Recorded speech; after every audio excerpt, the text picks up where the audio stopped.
Hello, I'm Pete and I'm here to tell you about my novel Killing Beauties. And behind me, hopefully you can see the print, which will probably be the cover of the book. It has three elements to it. It has a crow, it has a locket, and it has a letter, and all of these are particularly important parts of the story. The crow represents Thurlow, and he is the spy master of the parliamentarians during the Civil War. The locket represents the Sisters of Ophelia, who are an all-female secret society who are at the heart of the book. All the women involved, as the heroines of the book, are all members of the secret society. And the letter is how Thurlow seeks to find these women who are trying to do all sorts of nefarious things. I didn't find out information. He tries to find them in his black chamber, which is a room that he has behind the post office, behind the sorting office really. And what they do is they take all the letters that are being posted in England and they open them.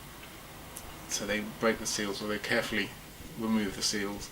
They open the letters, they transcribe them, decode them, then stick them back together again and send them on their way, so the people who get them hopefully are blissfully unaware of the fact that they've been rumbled. And that's fundamentally what the painting is all about. And the locket looks just absolutely stunning, and I've seen on the internet that the front has a wonderful little bird.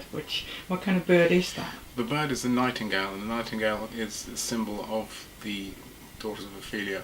And it's because it is the bird that sings unseen, as their motto is, which is Ego Ervis Enim Cantans in Aspecta, in Latin, obviously. And the whole point of this is that it's a bird that disseminates information, but no one knows where it is because you can't see it because it's at night. And the whole thing, it also comes from a classical story of Philomela and Procne. And Philomela was Procne's sister. Procne was married to an unpleasant king, as lots of these kings are. He fancies Philomela, manages to get her sent over to see him, and cuts her off in the forest on the way, sticks her in some sort of woodman's hut and rapes her.